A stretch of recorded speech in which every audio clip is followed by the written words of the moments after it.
We recently traveled through the Brandywine Valley area in Pennsylvania to speak about our projects at Flock at the Perennial Plant Conference, and also to pay a visit to the incredible Chrysanthemum Festival at Longwood Gardens. If you're keen to see the full tour, including the 1,000 Bloom Mum, then you could visit our sister channel over at Plant One On Me. But I figured for this video here on Flock, we'll cover the 13 different classes of mums with chrysanthemum grower Jason Simpson.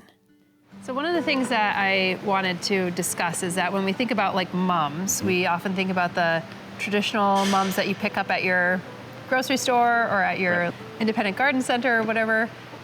But there's many different types of mums. And I was wondering if you could actually tell us about that, or classifications of mums. So if you could tell us about that. So the National Chrysanthemum Society has 13 classes of mums, or 13 flower forms. And we, at Longwood, we try to have an example of each form in our display. So as we walk along, we can see this Manchetta Sunset is an anemone form. It has rows of ray flowers around the outside, and then a mound of disc flowers in the center. A lot of our cascade forms are anemones. Echo is also an anemone. And Wyatt is planting big single stems here, lava. That's a spider mum. So it has a little curlicue on the end of each petal on the spider form. So all spider mums will have that little curlicue? Yes. Okay. They're classified based on the petal shape and the form that the bloom itself creates. And then we have Statesman, a really tall pom-pom in the back. Those are really small puffballs of flowers. Yeah, and that one kind of reminds me of like a tansy. When I look at that, it looks like a tansy on steroids. It does, yeah. And as we walk a little further, trendy time is this really nice yellow spoon.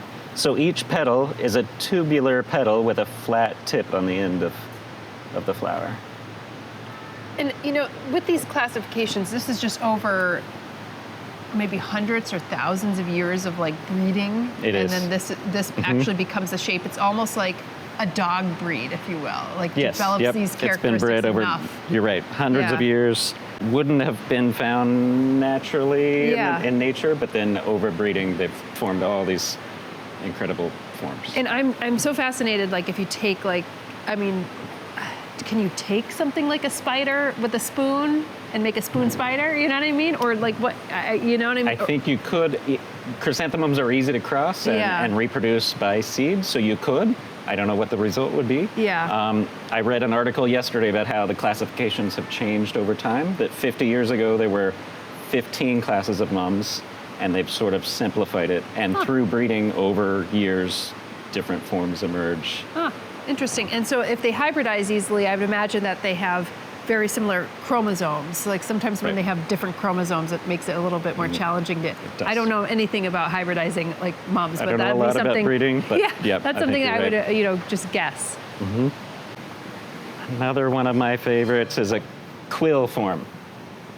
So it holds its petals out like a big dome, also tubular shaped, but has a flat or a curly quill on the end of each petal. I mean, this almost looks like a little snake, like a snake tongue, at the end of the day, this one, because it has that. And we have one that, I was talking with an employee yesterday, looked like maybe dolphins jumping out of the water on the end of each petal. There's a succulent that actually they call string of dolphins that kind of looks like little dolphins coming out. That kind of reminds me of that. That's fun. Now, is this something that's different that you're holding? This is a brush or thistle, so it's loaded with smaller flowers and holds their petals. See, that's pretty. I like that. I think when I, personally, and this is just my personal opinion, oftentimes I like the ones that look a little bit more natural, at the end of the day. And this, to me, feels like a little thistle meets aster, and that looks it's understated, I guess, as far as chrysanthemums go. We have them come in yellows and pinks and whites. And the green one would be like the pom-pom. That's another pom-pom. Okay. All right. We have two green ones. This one's Kermit. Yeah. And we have one Yoko Ono that we work with sometimes. Nice. Down on this corner, we have an example. There are three classes: incurve, intermediate incurve, and an irregular incurve. So they're all a globe-shaped flower, but classified based on how they hold their petals. Norton Vic here is an intermediate incurve. where all the petals are perfectly faced the same direction. Yeah. And an irregular incurve would hold their petals In very different, a different directions. visual. Yeah. And then right behind you, Kukakuryu is classified as an exotic. And we have a handful in our collection, and to me, they kind of look like bedhead almost. They really do, yeah. Like wind tousled, you know, for sure. And these are like, I mean, these are, I've never seen these available to folks. Like, are these like only for show? They You know are what I typically. mean? You may Yeah. find them at a florist shop. Here in the United States, there aren't many sources of them. I know King's Mums, they're based out of Oklahoma, is where they provide a lot of the exotic cultivars. I see, okay. So if you wanted to go on their website, or if someone is interested in joining the Chrysanthemum Society and participate in their competitions, Yeah. that's where they would be getting their supply in the Okay. US. So we have Garnet King, a really nice maroon color. I love that color. So that's a reflex mum.